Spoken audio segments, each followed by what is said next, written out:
അമൃതയുടെ അമ്മ അവളോട് പറഞ്ഞു, മോളെ, എടീ, നിന്റെ ഭർത്താവിനെ ഞാൻ മാനേജ് ചെയ്ത് ഇത് ശരിയാക്കാം. അത് കേട്ട് മകൾ ഞെട്ടി. എന്തായാലും അമ്മയുടെ വിദ്യകളോ മാനേജ്മെൻറ്റോ ഫലിക്കുമോ? അമൃതയുടെ മേലേക്ക് നമുക്കൊന്ന് കിടക്കാം. മാഡം, എൻ്റെ പേര് അമൃത. എനിക്ക് 28 വയസ്സുണ്ട്. വിവാഹം കഴിഞ്ഞിട്ട് 3.5 വർഷം. എൻ്റെ അമ്മ കുറേ വർഷത്തിന് മുമ്പ് ഡൈവോഴ്സ് ആയതാണ്. എനിക്ക് ഒരു ബ്രദറുണ്ട്. ബ്രദർ അച്ഛൻ്റെ കൂടെയാണ്, ഞാൻ അമ്മയുടെ കൂടെയും. അമ്മയും അച്ഛനും പ്രേമിച്ച് വിവാഹം കഴിച്ചവരാണ്. അവരുടെ ജീവിതം ഇങ്ങനെ കുളമാകുമെന്ന് അവർ രണ്ടുപേരും പ്രതീക്ഷിച്ചതല്ല. അച്ഛൻ്റെ ചില മോശ സ്വഭാവങ്ങളാണ് ഇതിനെല്ലാം കാരണമെന്നാണ് അമ്മ പറഞ്ഞിരുന്നത്. എന്തായാലും അച്ഛൻ എനിക്ക് വേണ്ടി ചിലവിന് തരുന്നുണ്ട്. അതെല്ലാ മാസവും കൃത്യമായി ബാങ്കിലെത്തും. പക്ഷേ ഒരിക്കലും അച്ഛൻ എൻ്റെ അടുത്ത് വരാനോ എന്നെ കാണാനോ ഒന്നും ആഗ്രഹിച്ചിട്ടില്ല. എൻ്റെ സഹോദരനും എൻ്റെ അച്ഛനും പിന്നീട് വന്ന രണ്ടാനമ്മയുമൊക്കെ മാംഗ്ലൂരാണ് താമസിക്കുന്നത്. അവർ എവിടെയാ കറക്റ്റെന്ന് ഞങ്ങൾക്കും അറിയില്ല. അങ്ങനെയാണ് ഇവിടുത്തെ കാര്യങ്ങൾ. അച്ഛനുമായി ബന്ധം പിരിഞ്ഞ അമ്മയ്ക്ക് വേറൊരു വിവാഹം കഴിക്കാൻ ഒട്ടും താല്പര്യമില്ല. വിവാഹ ജീവിതം വലിയ പ്രശ്നമാണെന്നും ഇനി ആരെയും ജീവിതത്തിലേക്ക് കൊണ്ടുവരില്ലെന്നുമാണ് അമ്മയുടെ അന്നത്തെ നിലപാട്. പിന്നെ അമ്മ ഒരു മാളിൽ ജോലിക്ക് കയറി. ഓൾമോസ്റ്റ് ഞാനും അമ്മയും തനിച്ചായിരുന്നു. എല്ലാ കാര്യങ്ങളും അങ്ങോട്ടും ഇങ്ങോട്ടൊക്കെ പറയും. എനിക്കൊരു പ്രേമം തോന്നിയാലും അമ്മയോട് പറയും. അമ്മ അപ്പം പറയും, പ്രേമം വേണ്ട, അത് ശരിയാകില്ല, ആണുങ്ങളെ വിശ്വസിക്കരുത്. അപ്പോൾ ഞാൻ ഒരിക്കലും കല്യാണം കഴിക്കണ്ടെന്നാണോ? എടീ, കല്യാണമൊക്കെ കഴിക്കണം എന്ന് വെച്ചിട്ട് സ്ത്രീകൾ അന്ധമായി പുരുഷന്മാരെ വിശ്വസിക്കരുത്. പുരുഷന്മാർ സ്ത്രീകളെ അങ്ങനെ വിശ്വസിക്കേണ്ട കാര്യമൊന്നുമില്ല. ഒരു അഡ്ജസ്റ്റ്മെൻറ്റിൽ പോകണം. എവിടെയാണോ പ്രശ്നം കാണുന്നത് ആ സമയത്ത് നമുക്ക് പെട്ടെന്ന് അവിടുന്ന് എസ്കേപ്പ് ചെയ്ത് 4 കാലിൽ നിൽക്കാൻ കഴിയണം. അതായിരിക്കണം നമ്മുടെ മനസ്സാണ് ആദ്യം ശരിയാക്കേണ്ടത്, അല്ലാതെ വേറൊന്നുമല്ലെന്ന് അമ്മ പറയും. അതുകൊണ്ട് തന്നെ പ്രേമങ്ങളൊക്കെ വന്നെങ്കിലും ഞാനത് വലിയ കാര്യമായി എടുത്തില്ല. അമ്മ ജോലിക്ക് പോകണം, ജോലിയാണ് നമുക്ക് മുഖ്യമായി വേണ്ടതെന്ന് പറഞ്ഞു. അങ്ങനെയാണ് മാഡം എനിക്കൊരു ബാങ്കിൽ ജോലി കിട്ടിയത്. 25 കിലോമീറ്റർ ദൂരമുണ്ട് വീട്ടിൽ നിന്ന് ബാങ്കിലേക്ക്. സ്കൂട്ടിയിലാണ് പോകുന്നത് വരുന്നതുമൊക്കെ. ഇടയ്ക്ക് അമ്മയെ മാളിൽ ഇറക്കി വിടുകയും ചെയ്യും. പണ്ട് തൊട്ടേ അമ്മ പലരോടും ഫോണിൽ സംസാരിക്കുന്നതും ബോൾഡായി പെരുമാറുന്നതും ഒക്കെ ഞാൻ കാണുന്നുണ്ട്. പക്ഷേ ഒരാണിനോട് ഇഷ്ടമുള്ളതായിട്ടോ പ്രേമമുള്ളതായിട്ടോ ഒന്നും എനിക്ക് തോന്നിയിട്ടുമില്ല. അമ്മയുടെ കാര്യങ്ങളിൽ ഞാൻ ഇടപെടാറില്ല. പക്ഷേ അമ്മ എന്നെ നന്നായി ശ്രദ്ധിക്കും. എന്തെങ്കിലും തെറ്റ് കണ്ടാൽ വഴക്ക് പറയുകയും ചെയ്യും. അങ്ങനെയാണ് 1ാം ക്ലാസ് മുതൽ കോളേജ് വരെ എൻ്റെ കൂടെ പഠിച്ച ഒരു കൂട്ടുകാരിയുണ്ട് എനിക്ക്. ജസിത എന്നാണ് അവളുടെ പേര്. അവൾ എല്ലായ്പ്പോഴും എന്നോട് ചേർന്ന് തന്നെയാണ്. ഞങ്ങൾ തമ്മിൽ ഡെയിലി അങ്ങോട്ടും ഇങ്ങോട്ടും എല്ലാ കാര്യങ്ങളും പറയും. അവൾക്കും ഒരു സ്വകാര്യ സ്ഥാപനത്തിൽ ജോലി കിട്ടി. അവൾക്ക് ഇത്തിരി പ്രശ്നമുണ്ട്. ബെല്ലും ബ്രേക്കുമില്ല. സൗന്ദര്യമുള്ള ആണുങ്ങളോടെല്ലാം കൊഞ്ചിക്കുഴയാനും അവരുടെ കൂടെ കറങ്ങാൻ പോകാനും ഒന്നും യാതൊരു മടിയുമില്ല. കാര്യം അവിടെ അച്ഛനും അമ്മയും അവളെ ശ്രദ്ധിക്കുകയില്ല. അവർ രണ്ടുപേരും കൂടി എപ്പോഴും വഴക്കും വക്കാണും ഒക്കെയാണ്. മകളെ കയറൂരി വെട്ടിരിക്കുകയാണെന്ന് നാട്ടുകാർ പറയും. പക്ഷേ അവരൊന്നും ശ്രദ്ധിക്കാറില്ല. ഇവളാണെങ്കിൽ വീട്ടിൽ കള്ളം പറഞ്ഞ് പല സ്ഥലത്തും പോകാറുണ്ട്. ഞാൻ ഇതൊക്കെ വിലക്കിയിട്ടുണ്ട്. എന്തെങ്കിലും അബദ്ധം പറ്റുമെന്ന് പറയും. പിന്നെ അബദ്ധം പറ്റാൻ എന്താടി, 10 രൂപ കൊടുത്തു കഴിഞ്ഞാൽ അബദ്ധങ്ങളൊക്കെ പറ്റാതിരിക്കാനുള്ള കാര്യങ്ങൾ കിട്ടുന്ന ഈ ലോകത്ത് എന്തബദ്ധം പറ്റാനാ എന്ന് പറയും. ഒരു ദിവസം ഇൻ്റർനെറ്റ് വഴി പരിചയപ്പെട്ട 2 ആൺ സുഹൃത്തുക്കളുമായി അവൾ മൂന്നാറിൽ പോവുകയാണെന്ന് പറഞ്ഞു. മൂന്നാറിൽ പോകുന്നത് അവൾക്ക് എന്നും ത്രില്ലാണ്. ഞാൻ പറഞ്ഞു സൂക്ഷിക്കണേന്ന്. ഓക്കെ എന്ന് പറഞ്ഞു പോയവൾ 2 ദിവസം എന്നെ വിളിച്ചതേയില്ല. 3-ാം ദിവസം വൈകിട്ട് വിളിച്ചു. നീ തിരിച്ചു വന്നോടി, എങ്ങനെയുണ്ടായിരുന്നു ട്രിപ്പ് എന്ന് ചോദിച്ചപ്പോഴേക്കും നല്ലതായിരുന്നു, പക്ഷേ ഒരു കാര്യമുണ്ട്, ഞാൻ നിനക്ക് അയച്ചു തരാം എന്ന് പറഞ്ഞു. ഇത്തിരി കഴിഞ്ഞപ്പോഴേക്കും എനിക്കൊരു മെസ്സേജ് വന്നു. ഞാൻ വാട്സാപ്പ് തുറന്ന് നോക്കി കഴിഞ്ഞപ്പോഴേക്കും ഒരു വീഡിയോ ആണ്. ആ വീഡിയോ ഞാൻ പ്ലേ ചെയ്ത് കണ്ടു. അല്ലെങ്കിലും അവൾ എനിക്കിങ്ങനെയൊക്കെയുള്ള ചില കുൽസിത വീഡിയോകൾ അയച്ചു തരാറുണ്ട്. ചിലപ്പോൾ അവൾക്ക് കിട്ടുന്ന വീഡിയോ എനിക്ക് അയച്ചു തരും. ചിലപ്പോൾ അവളുടെ സ്വന്തം വീഡിയോകളായിരിക്കാം. അതേപോലെ എന്തെങ്കിലും വീഡിയോ ആകും എന്ന് കരുതി ഞാൻ കണ്ടുകൊണ്ടിരിക്കുകയാണ്. ഇത്തിരി കഴിഞ്ഞപ്പോൾ എനിക്ക് മനസ്സിലായി അതിൽ ഉൾപ്പെട്ടിരിക്കുന്ന സ്ത്രീ എൻ്റെ അമ്മയാണ്. ഒരു ചെറുപ്പക്കാരൻ്റെ മുഖവും അമ്മയുടെ മുഖവും ഏകദേശമൊക്കെ വ്യക്തമായി കാണുന്നുണ്ട്. അവരുടെ ശബ്ദങ്ങളും എനിക്ക് നന്നായിട്ട് കേൾക്കാം. ഞാനത് കണ്ടു കഴിഞ്ഞ് അവളെ വിളിച്ചു. എടി, എന്താ ഇത്, നിനക്കിതെവിടെ നിന്നാണ് കിട്ടിയെന്ന്. അപ്പോൾ അവൾ പറഞ്ഞു, മോളെ, ഞാൻ എൻ്റെ 2 ഫ്രണ്ട്സിൻ്റെ കൂടെ മൂന്നാറിൽ പോയെന്ന് പറഞ്ഞില്ലേ, അതിൽ ഒരാളുടെ കയ്യിലാണ് ഈ വീഡിയോ ഉണ്ടായിരുന്നത്. 2 മാസത്തിന് മുമ്പ് അവർ എൻ്റെ പ്രദേശത്തുള്ള ഒരു ആൻറ്റിയുമായിട്ട് മൂന്നാറിൽ കറങ്ങാൻ പോയെന്ന് എന്നോട് പറഞ്ഞു. ഏത് ആൻറ്റി എന്ന് ചോദിച്ചു കഴിഞ്ഞപ്പോഴേക്കും അത്ര വ്യക്തമൊന്നും അല്ലെങ്കിലും വീഡിയോ ഞങ്ങളുടെ കയ്യിലുണ്ട് എന്ന് പറഞ്ഞു. ആ വീഡിയോ എനിക്ക് തന്നു. ഒറ്റ നോട്ടത്തിൽ തന്നെ ഇത് നിന്റെ അമ്മയാണെന്ന് എനിക്ക് മനസ്സിലായി. പക്ഷേ ഞാൻ കണ്ടു കഴിഞ്ഞിട്ട് പറഞ്ഞു, എനിക്കറിയില്ല, പരിചയമുള്ള ആരും ആണെന്ന് തോന്നുന്നില്ല എന്ന് പറഞ്ഞ് ആ വീഡിയോ ഞാൻ സൂക്ഷിച്ചടി. അവിടെ വെച്ച് നിനക്ക് അയച്ചു തരാൻ ഞാൻ മറന്നുപോയി. ഞാൻ ബിസിയായിരുന്നു. ഇവിടെ വന്നു കഴിഞ്ഞപ്പോഴാണ് നിനക്ക് ഞാൻ അയച്ചു തന്നത് എന്ന് പറഞ്ഞു. എടി, എന്നാലും അവന്മാരാരാ?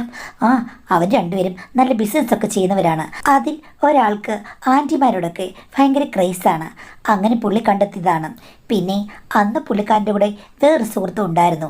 ഇപ്പോൾ ഉള്ള ആളല്ല, വേറെ ആൾ. അവർ രണ്ടുപേരും കൂടെയാണ് അന്ന് ആൻറ്റിയുമായി കൂട്ടുകൂടിയതെന്ന് പറഞ്ഞു മോളെ. പിന്നെ വീഡിയോ കണ്ടു കഴിഞ്ഞപ്പോഴേക്കും എനിക്ക് മനസ്സിലായല്ലോ, നിനക്ക് അയച്ചു തരണമെന്ന് ഞാൻ ഒത്തിരി വട്ടം ആലോചിച്ചു. പക്ഷേ എപ്പോഴും പ്രേമിക്കരുത്, പുരുഷന്മാർക്ക് പ്രശ്നമാണ് എന്നൊക്കെ പറയുന്ന നിൻ്റെ അമ്മ ഭർത്താവുമായി പിരിഞ്ഞത് പിന്നെ അവർക്ക് വേറെ വിവാഹം വേണ്ട, ഒന്നും വേണ്ട, ഫോണിലാരും വിളിക്കുന്നില്ലെന്നാണ് നീ പറഞ്ഞത്. ഒരു ബന്ധവുമില്ലാത്ത നിൻ്റെ അമ്മയുടെ തനി നിറം ഇപ്പോൾ നിനക്ക് മനസ്സിലായോ? എല്ലാം അഭിനയമായിരുന്നു. അവർക്ക് അടിയൊഴുക്കുകൾ ധാരാളമുണ്ട്. ഒത്തിരി ബന്ധങ്ങളിൽ അവർ വ്യാപൃതയാണ് മോളെ എന്ന് പറഞ്ഞു. എനിക്ക് സത്യം പറഞ്ഞാൽ അത്ഭുതമായിരുന്നു. അമ്മ അങ്ങനെ എങ്ങും പോയി തങ്ങുന്നത് ഞാൻ കണ്ടിട്ടില്ല. ഈ 2 മാസത്തിനിടയ്ക്ക് അവർ പോയിട്ട് വൈകുന്നേരം ആകുമ്പോൾ കറക്റ്റായിട്ട് തിരിച്ചു വന്നിട്ടുമുണ്ട്.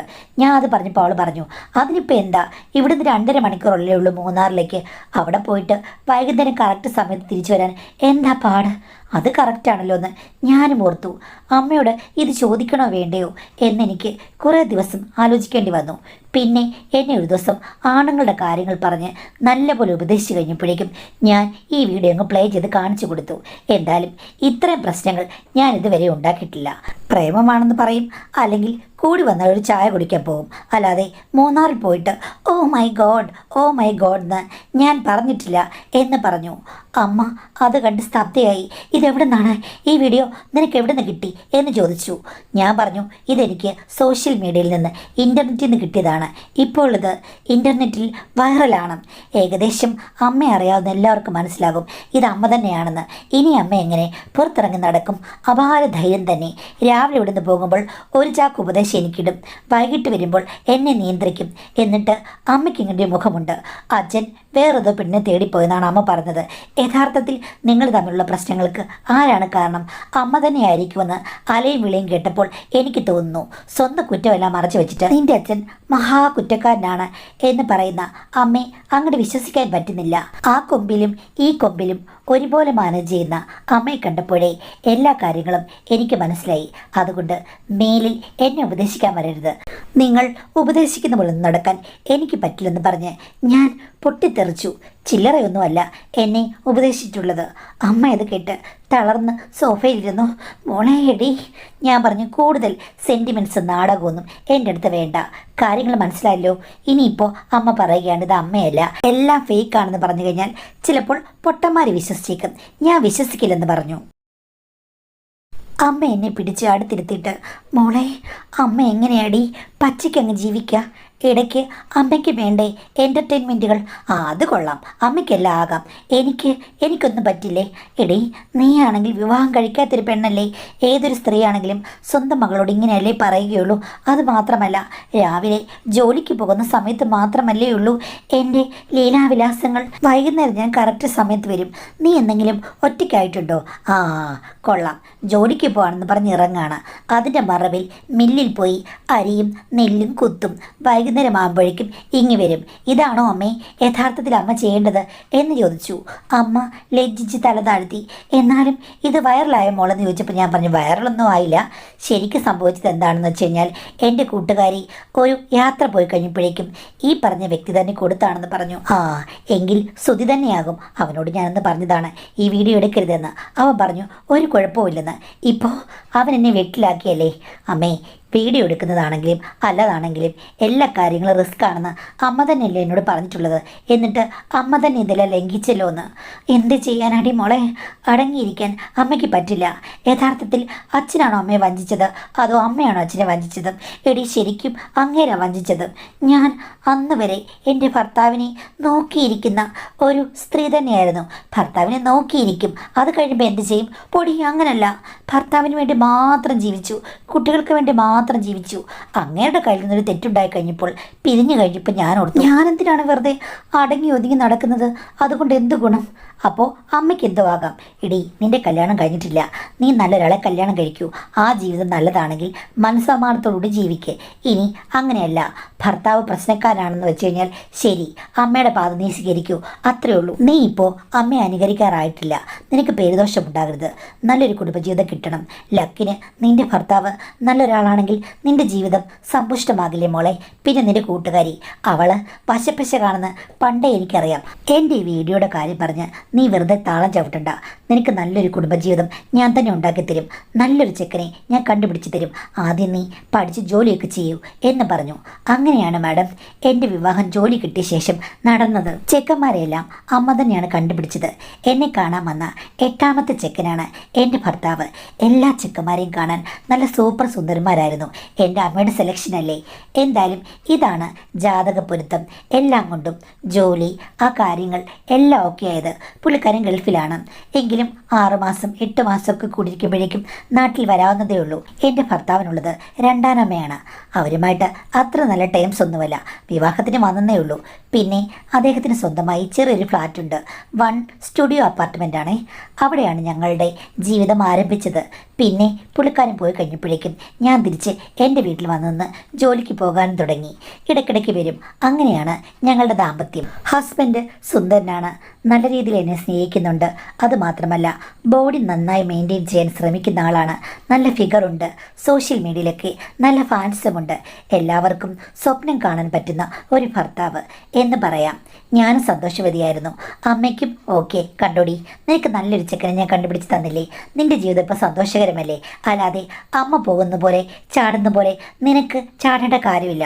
അതിപ്പോൾ അമ്മ നല്ലൊരാളെ 2ാം ഭർത്താവായിട്ട് കിട്ടിയായിരുന്നെങ്കിലും അമ്മയുടെ ജീവിതം നന്നായി പോകില്ലായിരുന്നോ എന്ന് ചോദിച്ചപ്പോൾ അമ്മ പറഞ്ഞു, ഓ 2ാം ഭർത്താവൊന്നും എനിക്ക് ശരിയാകില്ല.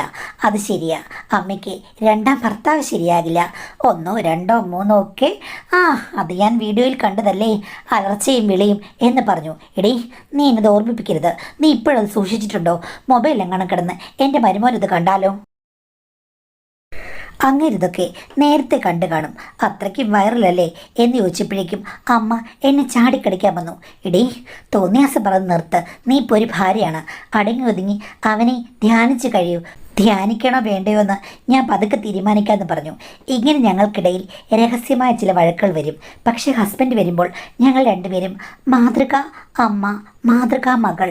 1 വർഷത്തിന് മുമ്പ് ഹസ്ബൻഡിന് ഗൾഫിൽ വെച്ച് ചെറിയൊരു ആക്സിഡൻറ്റ് പറ്റി. നടുവിന് ചെറിയൊരു പരിക്ക്. നാട്ടിൽ വന്ന് നിന്നേ പറ്റുമോ എന്നുള്ള സ്ഥിതിയായി. അപ്പോൾ അമ്മ പറഞ്ഞു, മോനെ നീങ്ങി പോരെ, ഇവിടെ കാണും ചികിത്സ ചെയ്യാം.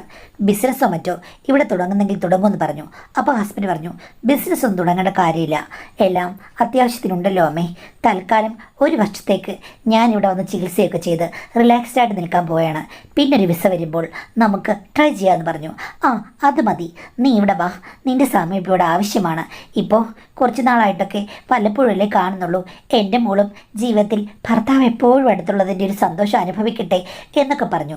ചുമ്മാ മരുമകനെ പൊക്കി എയറിലേക്ക് വിടുകയാണ് അമ്മ എന്ന് എനിക്ക് മനസ്സിലായി. ഭയങ്കര നല്ലവൾ അങ്ങ് ചമയുകയാണ്. ഇത് ഇത്തിരി ഓവറല്ലേ എന്ന് ഫോൺ കട്ട് ചെയ്തപ്പോൾ അമ്മയോട് ചോദിച്ചപ്പം, ഒന്ന് പോടി, എൻ്റെ മരുമകനോട് ഞാൻ സ്നേഹം പ്രകടിപ്പിക്കുന്നത് നിനക്കെന്താ?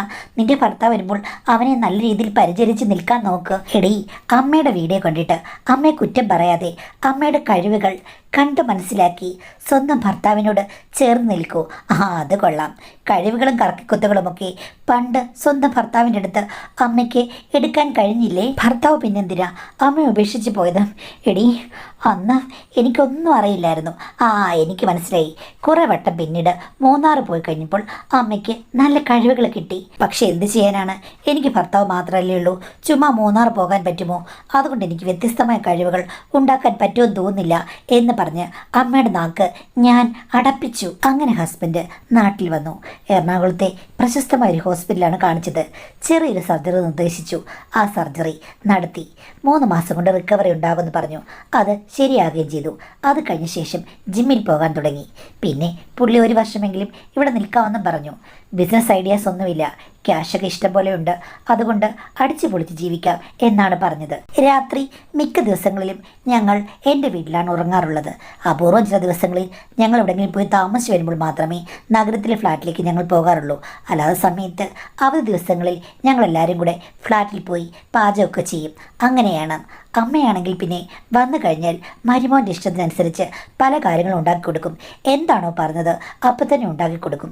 എൻ്റെ അമ്മയ്ക്ക് നല്ല കൈപുണ്യമാണ്. പിന്നെ സ്വന്തം അമ്മയിൽ നിന്നും നല്ല ഭക്ഷണം കഴിക്കാനുള്ള അധികകാല യോഗമൊന്നും എൻ്റെ ഹസ്ബൻഡ് ഉണ്ടായിട്ടില്ല.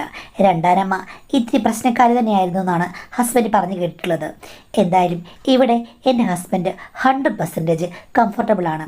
ഡോക്ടർമാർ പറഞ്ഞു ജിമ്മിലൊന്നും പോയിട്ട് കാര്യമില്ല, ഇനിയിപ്പോൾ വീട്ടിൽ തന്നെ ചെറിയ ഒരു മൾട്ടി ജിം സെറ്റപ്പ് ചെയ്തിട്ട് അങ്ങനെ അങ്ങ് ചെയ്താൽ മതി.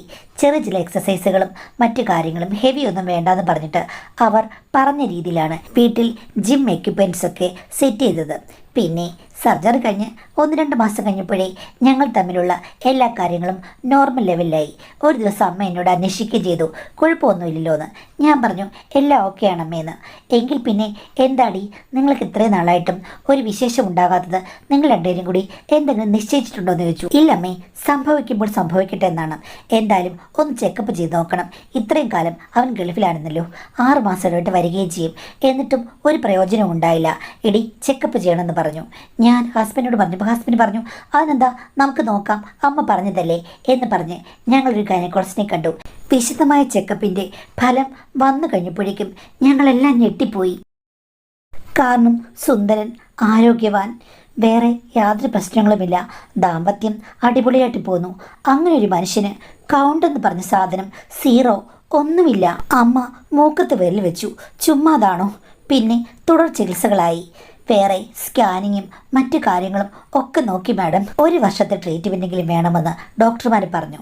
അപ്പോൾ പിന്നെ ഇനി അദ്ദേഹം ഗൾഫിലേക്ക് തിരിച്ചു പോകുന്നില്ല, ഉടനെ ഇവിടെ തന്നെ നിൽക്കാമെന്ന് തീരുമാനിച്ചു. എൻ്റെ അമ്മ കുറ്റമൊന്നും പറഞ്ഞില്ല. സാരമില്ല മോനെ, നമുക്കെല്ലാം ശരിയാക്കിയെടുക്കാം എന്ന് പറഞ്ഞു. ഡോക്ടർമാർ ഫുഡ് ചാർട്ട്, വ്യായാമം, മറ്റ് പല കാര്യങ്ങൾ, മരുന്ന് ഒക്കെ ചേർന്നുള്ള ഒരു ദിനചര്യയാണ് കൊടുത്തത്. എനിക്കെന്തായാലും ഹസ്ബൻഡിനെ അങ്ങനെ ശ്രദ്ധിക്കാൻ പറ്റില്ല, ബാങ്കിൽ പോകണ്ടേ.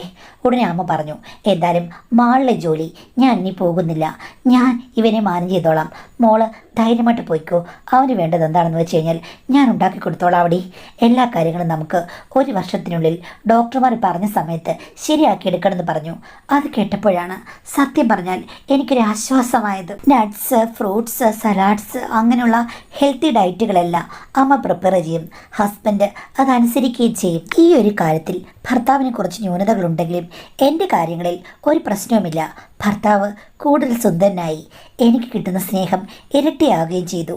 ഒരു പ്രശ്നവുമില്ലാതെ കൂടുതൽ പൂത്ത് തളർത്ത ദാമ്പത്യമായിരുന്നു എനിക്ക്. ഒരു ദിവസം ഭർത്താവിൻ്റെ സ്നേഹവായ്പകൾ കാത്ത് പ്രതീക്ഷിച്ചിരുന്ന എന്നോട് ഹസ്ബൻഡ് പറഞ്ഞു എനിക്കിന്ന് നല്ല ക്ഷീണം തോന്നുന്നു. ശരിയായിരിക്കാം, ഗുളികകളൊക്കെ മാറിക്കൊടുക്കുന്നതല്ലേ, അപ്പോൾ ഇടയ്ക്ക് പ്രശ്നങ്ങൾ കാണുമായിരിക്കും എന്ന് വിചാരിച്ച് ഞാൻ ഒന്നും മിണ്ടിയില്ല. അത് 1 ദിവസമായി, 2 ദിവസമായി, 3 ദിവസമായി. 10 ദിവസം കഴിഞ്ഞപ്പോൾ ഞാൻ ചോദിച്ചു നിങ്ങൾക്ക് എന്താ പറ്റിയത്? ശരി, ഒന്നിനും വയെങ്കിലും സ്നേഹപ്രകടനങ്ങൾ എന്തിനാ കുറയ്ക്കുന്നത് എന്ന് ചോദിച്ചു. അപ്പോൾ പുള്ളി ഒന്നും മിണ്ടുന്നില്ല. ആ സമയത്ത് എൻ്റെ മനസ്സിൽ എന്തോ ഒരു മണിയടിച്ചു. കാര്യം എൻ്റെ അമ്മയല്ലേ ഇവിടെ ഉള്ളത്, എന്തൊക്കെയോ പ്രശ്നങ്ങൾ സംഭവിച്ചിട്ടുണ്ടെന്നുള്ളത് എനിക്ക് ഒറ്റ നോട്ടിൽ തന്നെ മനസ്സിലായി. ഞാൻ ഹസ്ബൻഡിനെ ക്വസ്റ്റ്യൻ ചെയ്യാൻ തുടങ്ങി. പക്ഷേ ഹസ്ബൻഡ് ഒന്നും പറഞ്ഞില്ല. എനിക്ക് യഥാർത്ഥത്തിലുള്ള കലികളായി കഴിഞ്ഞപ്പോഴാണ് ഹസ്ബൻഡ് പതിയെ കാര്യങ്ങൾ പറയാൻ തുടങ്ങിയത്. അതായത് അമ്മ ശുശ്രൂഷകൾ കൊണ്ട് മൂടുകയായിരുന്നല്ലോ, അപ്പോൾ അടുത്തുകൂടി. എന്നിട്ട് അമ്മയുടെ പഴയ കഥകളും പുതിയ കഥകളും എല്ലാം അങ്ങ് പറഞ്ഞു. പിന്നെ മരുമകൻ ചോദിച്ചു കഴിഞ്ഞപ്പോഴേക്കും അമ്മ ഭർത്താവ് പോയ ശേഷം ജീവിച്ച ജീവിത കഥകളും പറഞ്ഞു. കയ്യിൽ നിന്ന് കുറച്ചൊക്കെ മിസ്റ്റേക്കുകൾ പറ്റിയിട്ടുണ്ട്. ഭർത്താവിനോടുള്ള പ്രതികാരം മൂലം അമ്മ ഇടയ്ക്ക് ഒന്ന് വഴിതെറ്റിപ്പോയി എന്നുള്ള കാര്യങ്ങളും പറഞ്ഞു. ഇതൊക്കെ പറഞ്ഞു കഴിഞ്ഞപ്പോഴേക്കും എൻ്റെ ഹസ്ബൻഡിന് കഥകളൊക്കെ കേൾക്കാൻ ഭയങ്കരമായി ഇൻട്രസ്റ്റായി. ആദ്യത്തെ ഒരു ഘട്ടം കഴിഞ്ഞപ്പോഴേക്കും അമ്മ കഥയിൽ അങ്ങ് ലയിച്ച് ഉള്ളതും ഇല്ലാത്തതും എല്ലാം മരുമകനോട് പറയാൻ തുടങ്ങി. അതിൽ നിന്ന് ഒരു ലഹരി 2 പേർക്കും കിട്ടിക്കാണുമായിരിക്കാം. അമ്മയുടെ യഥാർത്ഥ ലീലാവിലാസങ്ങളൊക്കെ കേട്ട് എൻ്റെ ഹസ്ബൻഡ് സന്തോഷിച്ചോ അതോ ഞെട്ടിയോ എന്നൊന്നും അറിയില്ല. അമ്മായിയമ്മയുടെ നീണ്ട കഥകൾ കേട്ട് ശരിക്കും മരുമകൻ വാ പൊളിച്ചു പോയി. ചുരുക്കം പറഞ്ഞാൽ, തുറന്നു പറഞ്ഞു കഴിഞ്ഞാൽ പിന്നെ ഒന്നുമില്ലല്ലോ മാഡം. 2 വ്യക്തികൾ തമ്മിലുള്ള എല്ലാ അതിർവരമ്പുകളും അവിടെ തീരുമല്ലോ. ചുരുക്കം പറഞ്ഞാൽ അമ്മയാണ് അങ്ങോട്ട് പറഞ്ഞത് മോനെ, നിനക്ക് വേണ്ടിയിട്ടാണ് ഞാൻ മാളിലെ ജോലി വിട്ടത്. മാളിൽ ജോലി ഉണ്ടായിരുന്നപ്പോൾ രാവിലെ ഞാൻ പോകും. ചില ദിവസങ്ങളിലൊന്നും മാളിൽ ഞാൻ കയറുകയില്ല, എന്നിട്ട് കറങ്ങാൻ പോകും. അല്ലമ്മേ, ഒരു മാളിൽ പോയി കഴിഞ്ഞാൽ കറക്റ്റായിട്ട് ജോലി ചെയ്യണ്ടേ? അതൊക്കെ അവിടുത്തെ ഓണർ എനിക്ക് തന്നിട്ടുള്ള സ്വാതന്ത്ര്യമാണ്. അയാളാണല്ലോ എനിക്ക് വേണ്ട അറേഞ്ച്മെൻറ്റ്സും പാർട്ടികളും ഒക്കെ ഒരുക്കുന്നത്. കൊള്ളാം. അപ്പോൾ അങ്ങേരുടെ നിർദ്ദേശപ്രകാരമാണോ അമ്മ കറങ്ങാൻ പോകുന്നത്? പിന്നല്ലാതെ അങ്ങേരാണല്ലോ ഇതിൻ്റെ എല്ലാ ആശാൻ. ചുരുക്കം പറഞ്ഞാൽ അങ്ങേരും അമ്മയും തമ്മിലുള്ള സൗഹൃദമാണ് ഇതിനെല്ലാം അടിസ്ഥാനം. അങ്ങനെ സ്വാതന്ത്ര്യത്തോടുകൂടി 1-ാം മലയും 2-ാം മലയും 3-ാം മലയും കയറി നടന്ന അമ്മ മരുമകനോടുള്ള സ്നേഹത്തിൽ എല്ലാം പെട്ടെന്ന് സ്റ്റോപ്പ് ചെയ്ത് മരുമകനെ ശുശ്രൂഷിക്കാൻ തുടങ്ങി. പണ്ട് മാടൊരു വീഡിയോയിൽ പറഞ്ഞതുപോലെ ആടിയ പാദവും പാടിയ വായും വെറുതെ ഇരിക്കുമോ? വീണടുത്ത് സ്വർഗലോകം കണ്ടെത്തുന്ന അമ്മ മരുമകനോട് പറഞ്ഞു, മോനെ, നിന്നെ നോക്കാനുള്ള ആ ഒരു ത്വരയിൽ അമ്മ ആക്റ്റീവായിരുന്ന കാലം ഒക്കെ മറന്നുപോയി. പക്ഷേ അമ്മയുടെ ഉള്ളിൽ ഇപ്പോഴും ആക്റ്റീവ്നെസ് ഉണ്ട്. അമ്മയ്ക്ക് പലപ്പോഴും ഇല്ലേ, ഉറക്കം പോലും വരുന്നില്ല. കാര്യം ശരിയായിട്ട് ആക്റ്റീവാകാൻ അമ്മയ്ക്കിപ്പോൾ പറ്റാത്തത് കൊണ്ട് ഒത്തിരി ബുദ്ധിമുട്ടുകളുണ്ട്. ആക്റ്റീവായിരുന്ന സമയത്ത് അമ്മയ്ക്ക് മുട്ടുവേദന പോലും ഇല്ലായിരുന്നു. ദേ ഇപ്പോൾ വാർദ്ധക്യം തിരിച്ചു വന്ന പോലെ തോന്നുന്നു. ഇങ്ങനെ പോയാൽ അമ്മ രോഗിയാകും മോനെ എന്ന് പറഞ്ഞു. മരുമകന് മറുപടിയില്ലായിരുന്നു. അമ്മയുടെ കഥകളൊക്കെ കേട്ട് മത്ത് പിടിച്ചിരുന്ന മരുമകന് മറുപടിയില്ലാത്തത് കൊണ്ട് അമ്മ പിന്നെ വെറുതെ ഇരിക്കുമോ? കൊടിമരത്തിൽ കൊടിത്തോരണങ്ങൾ ഉയർത്തി അമ്മ തുടങ്ങി വെച്ചു. താളമേളങ്ങൾ മുറുകിക്കഴിഞ്ഞപ്പോൾ പിന്നെ മരുമകൻ എന്ത് ചെയ്യാൻ പറ്റും? അപ്പോൾ പിന്നെ ഉത്സവം നടത്തിയല്ലേ പറ്റൂ. അങ്ങനെ സംഭവിച്ചു പോയതാണെന്ന് ഹസ്ബൻഡ് പറഞ്ഞു. എന്തായാലും അമ്മയുടെ ഹിസ്റ്ററി എനിക്കറിയാവുന്നത് കൊണ്ടാണ് എനിക്കിതെല്ലാം പെട്ടെന്ന് കണ്ടുപിടിക്കാൻ പറ്റിയത്. അമ്മയോട് ഞാൻ ചോദിച്ചു കഴിഞ്ഞപ്പോഴേക്കും അമ്മ ആദ്യം സമ്മതിച്ചില്ലെങ്കിലും പിന്നീട് എന്തായാലും പ്രത്യേകിച്ച് പ്രയോജനമൊന്നുമില്ല, മരുന്ന് കഴിച്ചുകൊണ്ടിരിക്കുകയാണ്, അവനെക്കൊണ്ട് ഇനി പ്രയോജനമുണ്ടാക്കാൻ എത്ര കാലം എടുക്കും? അതുകൊണ്ട് തൽക്കാലം ഞാൻ അവന് വേണ്ടി കഷ്ടപ്പെടുന്നതിൻ്റെ പ്രതിഫലമാണെന്ന് വിചാരിച്ചാൽ മതി. ഞാൻ ഇഷ്ടംപോലെ കാശുണ്ടാക്കിയിരുന്നു, പലയിടത്തും കറങ്ങി നടന്നു, എനിക്ക് പേരിന് ജോലി ഉണ്ടായിരുന്നു, അതിന് ശമ്പളം ഉണ്ടായിരുന്നു. എല്ലാം ത്യാഗം ചെയ്ത് നിനക്ക് വേണ്ടി ഞാൻ ഈ വീട്ടിൽ ജീവിക്കുമ്പോൾ എനിക്ക് എന്തെങ്കിലും ഗുണങ്ങളുണ്ടാകണ്ടേ? ഇനിയിപ്പോൾ നമ്മൾ 3 പേരും അല്ലേ ഉള്ളൂ ഈ കുടുംബത്ത്. 3 പേരും കൂടെ ഒന്നിച്ചങ്ങ് മുന്നോട്ട് പോകാമെന്ന് യാതൊരു കൂസലുമില്ലെന്ന് പറയുകയാണ്. ഭർത്താവിനോട് ചോദിച്ചിട്ട് ഭർത്താവിന് വ്യക്തമായ തീരുമാനങ്ങളൊന്നുമില്ല. ഇത്രയൊക്കെ ആദർശം പറഞ്ഞ് എന്നെ വളർത്തിയ അമ്മ എന്തിനാണ് എന്നോട് തന്നെ ഇങ്ങനൊരു പാര വെച്ചെന്ന് എനിക്കറിയില്ല. ഇപ്പോൾ അവർ 2 പേരും ഒരു കക്ഷിയാണ്, ഞാൻ എതിർവശത്ത് എന്നുള്ള രീതിയിലാണ്. ഇതൊക്കെ എങ്ങനെ ശരിയാക്കിയെടുക്കുമെന്ന് എനിക്ക് യാതൊരു പിടിയുമില്ല മാഡം. അത്തരമൊരവസ്ഥയിലാണ്. അപ്പോൾ ആദ്യകാലം മുതലേ അമ്മ പറഞ്ഞ കഥകളൊക്കെ കള്ളമാണ്. അവരിൽ ഒത്തിരി നിഗൂഢതകൾ ചൂഴ്ന്നു നിൽപ്പുണ്ട്. എന്തായാലും നിങ്ങളെ വഴിതെറ്റിക്കാൻ അവർ ശ്രമിച്ചില്ല. പക്ഷേ എങ്കിലും നല്ലൊരു കുടുംബജീവിതം വേണമെന്ന് പറഞ്ഞ് ഉപദേശിച്ചിട്ട് അവർ തന്നെ ഇങ്ങനെ ചെയ്തത് ശരിക്കും ഒട്ടും ശരിയല്ല. അത് മാത്രമല്ല, അവർ ഒരു നല്ല വ്യക്തിയാണെന്ന് കൂടി നമുക്ക് പറയാൻ പറ്റില്ല. മറ്റു കാര്യങ്ങളൊക്കെ അവരുടെ ഇഷ്ടത്തിന് അവർ നടന്നെങ്കിലും മകളോട് ഇത്രയൊക്കെ പറഞ്ഞിട്ട് അമ്മ ഈ കാട്ടിക്കുട്ടിയത് മൊത്തം കാണുമ്പോൾ നമുക്ക് മനസ്സിലാകും മൊത്തവും പൊയ്മുഖമായിരുന്നു. അതായത് ജാതിയുള്ളത് തൂത്താ പോകില്ല, അവരുടെ ശീലങ്ങൾ തീരുകയുമില്ല. അതുകൊണ്ട് എന്ത് ചെയ്യണമെന്ന് വെച്ച് കഴിഞ്ഞാൽ ഭർത്താവിനെയും വിളിച്ചുകൊണ്ട് നിങ്ങൾ ആ ഫ്ലാറ്റിലോ അല്ലെങ്കിൽ കുറച്ച് ദൂരെ ഏതെങ്കിലും സ്ഥലത്തോ പോയി സെറ്റിലാകുക. തൽക്കാലം നിങ്ങളുടെ അമ്മയെ, അതും ഇത്രയും കൂട്ടുകാരൊക്കെയുള്ള നിങ്ങളുടെ അമ്മയെ നിങ്ങൾ ഇരുന്ന് ശുശ്രൂഷിക്കേണ്ട യാതൊരു കാര്യമില്ല. പിന്നെ ഭർത്താവിൻ്റെ ഡയറ്റും മറ്റു കാര്യങ്ങളും അങ്ങനെ കൈ എന്താ മാങ്ങ പറിക്കാൻ പോകണോ? ഡയറ്റ് എന്ന് പറയുമ്പോഴേക്കും വലിയ സംഗതികളൊന്നും പാചകം ചെയ്ത് കഴിക്കണ്ടല്ലോ. അപ്പോൾ സ്വന്തമായിട്ട് ഉണ്ടാക്കി കഴിക്കുക, അല്ലെങ്കിൽ നിങ്ങൾക്ക് ചെയ്ത് കൊടുക്കാം.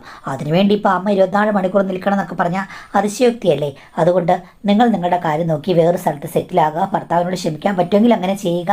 അമ്മയ്ക്ക് തൽക്കാലം നിങ്ങളുടെ ശുശ്രൂഷകൾ ആവശ്യമില്ല. ആവശ്യമുള്ളപ്പോൾ ആവശ്യമുള്ള കാര്യങ്ങൾ മാത്രം നിങ്ങൾ നോക്കുക, കാണുക. ഇത്രയും ഫ്രണ്ട്സും ഇത്രയും ആൾക്കാരുമുള്ള നിങ്ങളുടെ അമ്മയ്ക്ക് എന്ത് പേടിക്കാനാണ്? ഒരു പേടിയുമില്ല. അപ്പോൾ അത്തരം കൺസിഡറേഷൻസ് ഇത്തരം സന്ദർഭങ്ങളിൽ മാറ്റി വയ്ക്കുക. അവരിൽ നിന്ന് ഭർത്താവുമായി പോയി നിങ്ങൾ സ്വന്തമായി ജീവിക്കാനുള്ള ധൈര്യവും ഭർത്താവിനെ വേണ്ട രീതിയിൽ മാനേജ് ചെയ്യാനുള്ള കഴിവ് നിങ്ങൾക്കുണ്ടായിരിക്കണം. അമ്മയുടെ ക്യാരക്ടർ എന്തായാലും ഈ ഒരു സമയത്ത് മാറ്റാൻ പറ്റില്ല. നിങ്ങൾ ചെറുപ്പക്കാരാണ്, നിങ്ങൾക്ക് 2 പേർക്കും കാര്യങ്ങൾ അങ്ങോട്ടും ഇങ്ങോട്ടും ഡിസ്കസ് ചെയ്ത് നല്ലൊരു ദാമ്പത്യ ജീവിതത്തിലേക്ക് പോകാം. അതേ നടക്കുകയുള്ളൂ. അതിപ്പോൾ അമ്മയെ തിരുത്തുക എന്ന് പറഞ്ഞു കഴിഞ്ഞാൽ അസാധ്യമാണ്.